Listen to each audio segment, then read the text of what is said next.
Hello friends, welcome back to my YouTube channel. Moi Anurag Sharma. আপোনালোক সকলোকে পুনৰবাৰ স্বাগতম জনাইছো মোৰ YouTube চেনেলটোলৈ। আজি মই আপোনালোকৰ সন্মুখত এটা নতুন ভিডিঅলৈ উপস্থিত হৈছো আৰু আজিৰ ভিডিঅ'টোত মই আপোনালোকৰ সৈতে শেয়াৰ কৰিম এখন নটিফিকেশন আৰু সেই নটিফিকেশন হ'ল যে আপোনালোকে অলৰেডি দেখিছে বহুতখিনি WhatsApp গ্ৰুপত সাৰ্কুলেট হৈ আছে যে ADREৰ যোনটো ক্লাছ 3 আৰু ক্লাছ 4 ৰ ৰিটেন এক্সামিনেশন আছিলে মানে যোনটো ফাৰ্স্ট টেষ্ট সো তাৰ কাৰণে যোনকিটা ডেট নিৰ্ধাৰণ কৰা হৈছিল তাৰ এখন নটিচ সাৰ্কুলেট হৈ আছে বৰ্তমান WhatsApp গ্ৰুপ বিলাকত আৰু মোস্ট প্ৰবেবলি এই নটিচখনে ফাইনেল নটিচ হ'ব পাৰে আপোনালোকে দুই এদিনতে সেবা বা SLRCৰ অফিচিয়েল ৱেবছাইটত আপোনালোকে ডেটখিনি পাই যাব বাৰু সো এই নটিচখনৰ মতে state level recruitment commission grade 3 ৰ কাৰণে যোনখিনি পোষ্ট আছিল তাৰে যোনখন পেপাৰ 3 ক্লাছ 12 লেভেলৰ পোষ্টখিনি আছিল তাৰে পৰীক্ষা 15th September 2024 নিৰ্ধাৰণ কৰা হৈছে মানে 15 September 2024 বৰ্ষত ইয়াতে ক্যান্ডিডেট আছে 11,23,204 জন ঠিক আছে 11,23,204 জন ক্যান্ডিডেটস আছে তাৰ পিছত 29th September 2024 আকৌ 29 তাৰিখৰ দিনাখন আছে paper 4 bachelor degree level post first হাফত আছে মানে আগবেলা আছে তাতে 5,29,289 জন ক্যান্ডিডেটস আছে মানে এপ্লাই কৰিছে এপ্লিকেন্টস হয় আৰু পেপাৰ 5 ত ড্ৰাইভাৰৰ পোষ্ট আছে সেকেন্ড হাফত তাৰ কাৰণে এপ্লাই কৰিছে 2,04,091 2,04,091 জনে এপ্লাই কৰিছিল সো ইয়াতে পৰীক্ষা কিমানে দিব আহে হেতু ডিপেন্ড কৰিব যিমানখিনি এপ্লাই কৰিছে তাৰ কাৰণে ইয়াতে দি দিছে আৰু SLRC গ্ৰেড 4 ৰ কাৰণে 27/10/2024 অক্টোবৰৰ 27 তাৰিখে পৰীক্ষা নিৰ্ধাৰণ কৰা হৈছে পেপাৰ 1 SSLC লেভেল পোষ্টসমূহৰ কাৰণে ফাৰ্স্ট হাফত তাতে 8,27,110 জন ক্যান্ডিডেটস আৰু পেপাৰ 2 ক্লাছ 8 লেভেল পোষ্টৰ কাৰণে ইয়াতে দিছে সেকেন্ড হাফত 5,52,002 জন ঠিক আছে সো এইখিনি হৈ গল এক্সামিনেশন ডেট এতিয়া বৰ্তমান এইখন বহুতখিনি WhatsApp গ্ৰুপত সাৰ্কুলেট হৈ আছে মোৰ এজন সাবস্ক্ৰাইবাৰে মোৰ লগত শেয়াৰ কৰিলে এইখিনি বস্তু সো মই ভাবিলো যে আপোনালোকৰ সৈতে শেয়াৰ কৰো খালি কথাটো হ'ল যে আপোনালোকে মোৰ অৰ লেছ এনেকুৱা এখনে এক্সামিনেশন ৰুটিন দেখিবলৈ পাব কাৰণ অলৰেডি আমাৰ honourable chief minister of Assam doctor Himanta Biswa শৰ্মাই অলৰেডি কৈছিলে যে সেপ্টেম্বৰত গ্ৰেড 3 পৰীক্ষা হ'ব বুলি আৰু অক্টোবৰত গ্ৰেড 4 পৰীক্ষা হ'ব বুলি সো মোৰ অৰ লেছ ডেট এক্সামৰ ডেটখিনি এনেকুৱা ধৰণৰে হ'ব তেওঁ খালি 15 22 29 তেনেকৈ কৈছিলে কিন্তু ইয়াতে খালি 22nd সেপ্টেম্বৰ ডেটটো ইয়াতে নাই বাকি অন্যবিলাকটো মিলিয়ে আছে খালি কথাটো হ'ল যে এতিয়া ফাইনালাইজ হোৱালৈকে আপোনালোকে অলপ ওয়েট কৰক মই জাস্ট আপোনালোকক বেসিক আইডিয়া এটা দিবৰ কাৰণে ভিডিওটো বনালো আৰু বাকি সেপ্টেম্বৰতে পৰীক্ষা হ'ব বুলি হেতু সিওৰ আৰু আপোনালোকে এটা প্ৰিপাৰেচন কৰি থাকক আৰু বাকি এই যোনখন কি বুলি কয় এক্সামিনেশন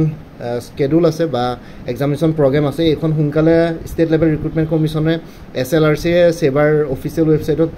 হেখন দিব হুনকালে তেওঁলোকে আপলোড কৰিব গুটে নটিফিকেশনখন সো তাৰ কাৰণে আমি দুই এদিন ওয়েট কৰিব লাগিব আৰু লগতে কোনটো ক্যাটেগৰি কিমান পোষ্ট আছে কি পোষ্ট আছে ডিপাৰ্টমেন্ট ওয়াইজ সো হেখিনিৰ কাৰণেও তেওঁলোকে সাকে ৰিলিজ কৰিব এখন নটিফিকেশন ডিটেইল এটা লিষ্ট তেওঁলোকে পাবলিশ কৰিব সো হেখিনিও আহি থাকিব হুনকালে আহিব আৰু এতিয়াতো জুলাই মাহ হৈছে সো হুনকালে আপোনালোকে এইবোৰ আপডেট পাই থাকিব আৰু হুনকালে সো তাৰ কাৰণে প্ৰিপাৰেচন কৰি থাকক এইখিনি যেহেতু এটা ক্ৰুচিয়েল ইনফৰমেশন হয় খালি মই আৰু এটা কথা কৈ দিছো ইয়াতে এই ৰুটিনখনত অকমান চেঞ্জেস আহিব পাৰে ঠিক আছে মই ফাইনাল বুলি নকওঁ কিন্তু মোৰ অৰ লেছ একেই থাকিব কিন্তু কিছুমান চেঞ্জেস আহিব পাৰে যেহেতু সবে বহুত বিলাক গ্ৰুপত সাৰ্কুলেট হৈ আছে সো এতিয়া অফিচিয়েল নটিফিকেশনখন আপোনালোকে আহিবৰ কাৰণে ওয়েট কৰক হেখনো হুনকালে আহি যাব সো প্ৰিপাৰেচনটো কৰি ৰাখক প্ৰিপাৰেচন কৰি থাকক সেপ্টেম্বৰ যেটো পৰীক্ষা হ'ব অলৰেডি গম পালে ইয়াতে খালি জাস্ট ডেট গিটা ইফাল হ'ব পাৰে সো এটো কাৰণে প্ৰিপাৰেচন কৰি থাকক আৰু গ্ৰেড 4 ৰ কাৰণে অক্টোবৰ পৰীক্ষা হ'ব বাকি যি সকলে প্ৰিপাৰেচন কৰি আছে ADRE 2.0 ৰ ফুল কোৰ্স এটা अवेलेबल আছে সো তাতে 9000 কে বেছি MCQs থাকিব সোশ্যাল সায়েন্সৰ ওপৰত social science in the sense 9000 ৰ 2000 প্লাস MCQs থাকিব Indian history society art and কালচাৰৰ ওপৰত সো কোনবাই যদি আগতে মোৰ পৰা কিবা কোৰ্স লৈছিলে এবাৰ জনাই দিব কিছুমান কোৰ্সৰ কন্টেন্টস একেই থাকিব পাৰে তেতিয়া আপোনালোকে কিছুমান কন্টেন্টস বাদ দি পেলাই যোনখিনি দৰকাৰ হেখিনি ললে হ'ব তেতিয়া পেমেন্ট অলপ কম কৰিলে হ'ব প্ৰাইসটো অলপ কমি যাব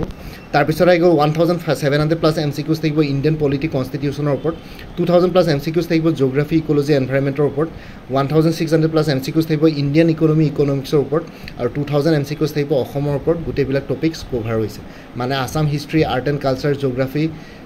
ইকনমি ইকোলজি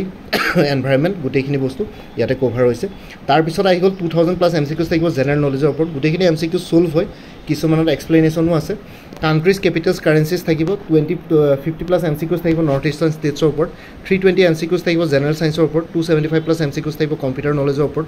1500+ MCQs থাকিব কাৰেণ্ট এফেয়াৰ্ছৰ ওপৰত 2023-24 কাৰণে উইথ এক্সপ্লেনেশ্যন আৰু আপডেটেড কাৰেণ্ট এফেয়াৰ্ছবিলাক আপোনালোকে প্ৰত্যেক মাহে পাই থাকিব লাইফ টাইমৰ কাৰণে এনেকুৱা নহয় যে পৰীক্ষা শেষ হৈ গ'ল নাপায় বুলি এবাৰ মোৰ পৰা কোৰ্ছ লৈ লাইফ টাইম পাই থাকিব তাৰ কাৰণে জাষ্ট আপোনালোকে হোৱাটছএপত এটা ৰিমাইণ্ডাৰ মেছেজ প্ৰত্যেক মাহে মোক দিলেই হ'ল এতিয়া বৰ্তমান এই কোৰ্ছটোত জানুৱাৰী 2023 পৰা জুন 2024 লৈকে কাৰেণ্ট এফেয়াৰ্ছ আছে বাকি জুলাই মাহৰ কাৰেণ্ট এফেয়াৰ্ছখিনি জুলাই মাহটো কমপ্লিট হোৱাৰ পিছত আগষ্টত আপোনালোকে পাই যাব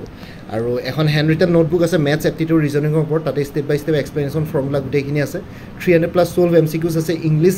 general English reading comprehension and English লেংগুৱেজৰ ওপৰত টোটেল 12,000+ সলভ MCQs আছে PDF ফৰ্মেটত প্ৰাইচটো 350 অনলি কোনোবা যদি ইণ্টাৰেষ্টেড কেণ্ডিডেটছ আছে তেতিয়াহ'লে এই হোৱাটছএপ নাম্বাৰটো 9706557851 এই হোৱাটছএপ নাম্বাৰটো মোক মেছেজ কৰি জনাওক আপোনালোকক কোৰ্ছটো লাগে বুলি কোৰ্ছৰ কণ্টেণ্টছখিনি শ্বেয়াৰ কৰিম লগতে পে'মেণ্টৰ লিংক দি দিম পে'মেণ্ট কৰাৰ লগে লগে আপোনালোকে গোটেই কোৰ্ছটো নিজৰ হোৱাটছএপতে পাই যাব বাকী অনুগ্ৰহ কৰি এই হোৱাটছএপ নাম্বাৰটোক কল নকৰিব এইটো জাষ্ট হোৱাটছএপ মেছেজৰ কাৰণে এভেইলেবল কলৰ কাৰণে এভেইলেবল নহয়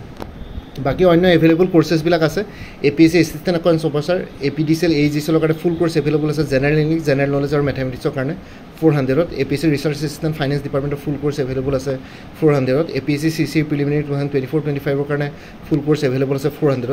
APSC CDPO child development project অফিচাৰৰ ফুল কোৰ্ছ এভেইলেবল আছে জেনেৰেল ইংলিছ আৰু জেনেৰেল নলেজৰ ওপৰত 300ত Assam direct recruitment ADRE 2.0 full কোৰ্ছৰ কথা ক'লোৱে 350 উইমেন এণ্ড চাইল্ড ডেভেলপমেণ্টৰ ষ্টেটিষ্টিকেল এছিষ্টেণ্টৰ ফুল কোৰ্ছ এভেইলেবল আছে 350ত আছাম পুলিচ SI কনষ্টেবলৰ অন্যান্য পোষ্টৰ কাৰণে ফুল কোৰ্ছ এভেইলেবল আছে 350ত APSC computer operator full course available আছে 300ত APSC tourism development officer full course available আছে 300ত APSC motor vehicle inspector MVI general studies পেপাৰখনৰ ওপৰত ফুল কোৰ্ছ এভেইলেবল আছে 400ত চ' কাৰেণ্ট এফেয়াৰ্ছখিনি কথা ক'লে আপোনালোকে লাইফ টাইম পাই থাকিব তাৰ কাৰণে জাষ্ট মোক ৰিমাইণ্ডাৰ মেছেজ এটা দিলেই হ'ল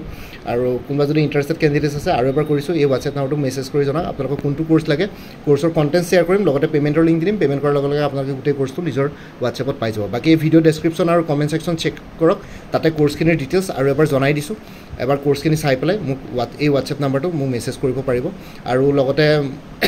আছাম ডায়েৰী ৰিক্ৰুটমেণ্ট 2.0 বুলি এটা প্লেলিষ্ট ক্ৰিয়েট কৰি পেলাই লিংকটো এই ভিডিঅ' ডেছক্ৰিপশ্যনত দি দিছোঁ আপোনালোকে তাতে গৈ পেলাই এই পৰীক্ষাটোৰ লগত জড়িত সকলো ধৰণৰ ভিডিঅ'ছ পাই যাব লগতে মোৰ আৰু এটা চেনেল আছে অসম IQ বুলি সেই চেনেলটোৰ লিংকটো এই ভিডিঅ'টোৰ ডেছক্ৰিপশ্যনত দি দিছোঁ আপোনালোকে সেইটো চেনেলটো ছাবস্ক্ৰাইব কৰি ল'ব পাৰিব যাতে ভৱিষ্যতলৈ এনেকুৱা ধৰণৰ কম্পিটিটিভ এক্সামছবিলাক দিয়াৰ ক্ষেত্ৰত আৰু অলপ এক্সট্ৰা গাইডেঞ্চ পাই যায় বাকী মোৰ ভিডিঅ'ছবোৰ চাই যদি ভাল পায় মোৰ চেনেলটো ছাবস্ক্ৰাইব কৰি ল'ব আৰু লগতে আপোনালোকৰ যিমানখিনি ফেমিলি ফ্ৰেণ্ডছ ৰিলেটিভছ আৰু চিনাকি এক্সপিৰিয়েঞ্চ আছে তেওঁলোকৰ লগত মোৰ চেনেলটো শ্বেয়াৰ কৰিব লগতে কমেণ্ট ছেকশ্যনত জনাব কিবা যদি কুৱেশ্যন থাকে ডাউট থাকে মই নিশ্চয় আপোনালোকৰ কুৱেশ্যনছ আৰু ডাউটছবিলাকৰ ৰিপ্লাই দিবলৈ চেষ্টা কৰিম বাকী আজিৰ ভিডিঅ'টো ইমানতে সমাপ্ত কৰি আপোনালোক সকলোৰে পৰা বিদায় দিলোঁ কাইলৈ পুনৰ এটা নতুন ভিডিঅ' লৈ আপোনালোকৰ সন্মুখত উপস্থিত হ'ম তেতিয়ালৈকে ভালকৈ প্ৰিপেৰেশ্যন কৰি থাকক সকলোৱে অল দি বেষ্ট থাকিলে bye and take care friends Bharat Mata কি